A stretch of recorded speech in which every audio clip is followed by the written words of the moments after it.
कला और संस्कृति के माध्यम से देशों को जोड़ने के लिए नोएडा स्थित मारवा स्टूडियो में चल रहे 3 दिवसीय 12वें ग्लोबल फेस्टिवल ऑफ जर्नलिज्म कार्यक्रम के पहले दिन के तीसरे सत्र में म्यूजिकल परफॉर्मेंस का शानदार आयोजन किया गया। दीप प्रज्वलन के साथ कार्यक्रम की शुरुआत हुई। कार्यक्रम में doctor Sandeep Marwah, festival president, ICMEI chancellor, AAFT university of media and arts, Sardor Rustambaev, ambassador of Uzbekistan, Petr Sizov, consulate general of the Russian Federation, बायुत्रा खमातो, प्रोफेसर हिंदी और उर्दू उज्बेकिस्तान, अनिला सिंह, प्रवक्ता बीजेपी, निधि सिंह, एंकर भारत न्यूज ने अपनी गरिमामयी उपस्थिति दर्ज कराई। कार्यक्रम में उपस्थित सभी अतिथिगण को पुष्प गुच्छ भेंट कर उनका स्वागत किया गया। Doctor Sandeep Marwah, festival president, ICMEI chancellor, AAFT university of media and arts ने कार्यक्रम में उपस्थित सभी लोगों का शुक्रिया अदा किया और कहा, संगीत दुनिया की वो कला है जो कि व्यक्ति से प्रत्यक्ष और अप्रत्यक्ष रूप से जुड़ा हुआ है। संगीत व्यक्ति को जोड़ने का काम करती है और व्यक्ति के मन को बहलाने का काम करती है। व्यक्ति भले ही कितना ही व्यस्त क्यों ना हो, लेकिन जब भी संगीत के मधुर सुर उसके कानों तक पहुंचते हैं तो उसका ध्यान संगीत की तरफ आकर्षित होता ही है। बता दें कि कार्यक्रम में उज्बेकिस्तान के दिलनोजा बावेवा और उलुगबेक रूजालिएव ने हिंदी गानों से महफिल में 4 चांद लगा दिए। इसके साथ स्कूल ऑफ परफॉर्मिंग आर्ट्स के स्टूडेंट ने भी लग जा गले, मलंग सजना जैसे गीतों को गाया और अपने गानों से सबका मन मोह लिया।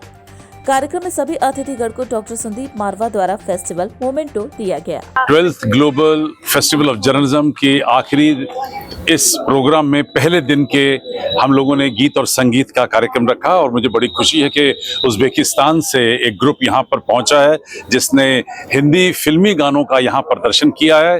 बेहतरीन खूबसूरत गाने और बहुत ही मज़ेदार तरीके से यहाँ प्रदर्शित किए गए हैं। हॉल जो है वो झूम उठा था और मुझे लगता है कि ऐसे 2 देशों के बीच में एकता और जो संबंध बढ़ते हैं ऐसे कार्यक्रमों से, वो आज यहाँ देखने को पड़ता था। सर, आप कला और संस्कृति को हमेशा ही प्रोत्साहित करने के लिए चीजें करते हैं, तो इस बार अभी जो प्रोग्राम हुआ तो उसके लिए क्या कुछ कहना चाहेंगे आप? नहीं, ये बहुत बड़ा दिन है मेरे लिए, क्योंकि एक तो 12वां एडिशन है हमारे ग्लोबल फिल्म फेस्टिवल का और ये सुबह से तांता लगा हुआ है और विभिन्न देशों के राजदूत यहाँ पर बार बार किसी न किसी कार्यक्रम के उपलक्ष्य में पहुँच रहे हैं। आने वाले 2 दिनों में भी यही हाल होने वाला है और रंगारंग कार्यक्रम जो हैं वो इसी तरह जर्नलिज्म फेस्टिवल के साथ भी जुड़े रहेंगे।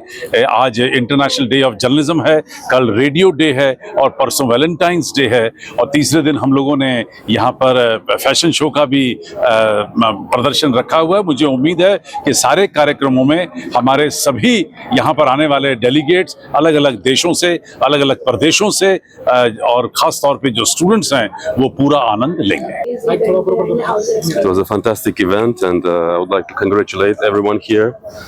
I think everybody enjoyed this evening and it was a variety of events. We've attended exhibition, designed exhibition, and of course this wonderful concert, and I would like to congratulate this institution, all of the hosts here for this wonderful event that we had here today, and I would like to wish you great success because I see this esteemed institution as a future of India is being made here.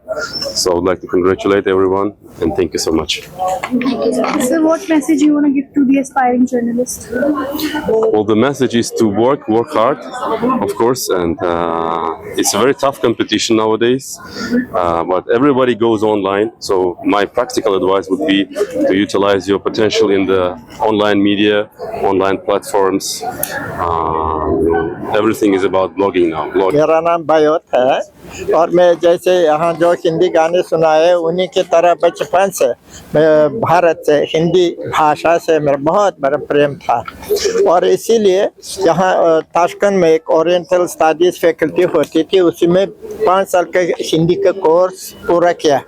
इसके बाद 1 साल के लिए Lucknow university में आया और फिर 86 से 90 तक मैं बोकारो स्किल प्रोजेक्ट में एज इंटरप्रेटर रहा हिंदी के और इसके बाद मैं पूरी ज़िंदगी Tashkent state university of oriental studies में हिंदी पढ़ाने में लग गया है और अभी तक वही उसी यूनिवर्सिटी में मैं हिंदी पढ़ाता हूँ। और इसके साथ साथ ताशकंद में इंडियन कल्चरल सेंटर है, वहाँ लोकल लोग जो हिंदी सीखना चाहते हैं हम उनके लिए स्पेशल कोर्स है हिंदी भाषा के, मैं वहाँ भी हिंदी पढ़ाता हूँ।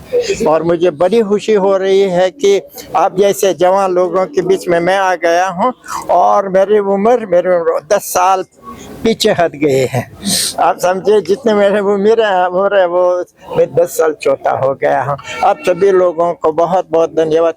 ये 12th ग्लोबल फेस्टिवल है जर्नलिज्म का, और जर्नलिज्म पत्रकारिता जो है उसको चौथा स्तंभ कहा जाता है। और चौथा स्तंभ इसलिए कहा जाता है कि बाकी जो 3 स्तंभ हैं, अगर हम उनकी बात करते हैं एग्जीक्यूटिव, जुडिशरी एंड लेजिस्लेचर, उसको अगर स्टेबलाइज करना है तो उसके लिए हमें पत्रकारिता जर्नलिज्म की आवश्यकता पड़ती है, नहीं तो डेमोक्रेसी की कुर्सी डोल जाएगी। तो आप लोग वो लोग हो जो लोकतंत्र को स्थिरता देते हैं, तो अपना महत्व समझें। और हम सुनते हैं, आप अक्सर सुनते होंगे बहुत सारी चीज़ें, गोदी मीडिया, कोई कहेगा भोगी मीडिया, ये अपमान है। मैं एक ही प्रकार की जर्नलिज्म को, पत्रकारिता को जानती हूँ, वो है Karma Yogi media. Ma'am, any message for journalist students? देखिए, अगर मैं ये कहूँ कि पत्रकारिता जो आप लोगों ने चुनी है वो क्या है, मैं कहूँगी आप लोग जननायक हैं, जननायिका हैं। क्यों है? क्योंकि आप लोग समाज की बात सबके सामने रखते हैं।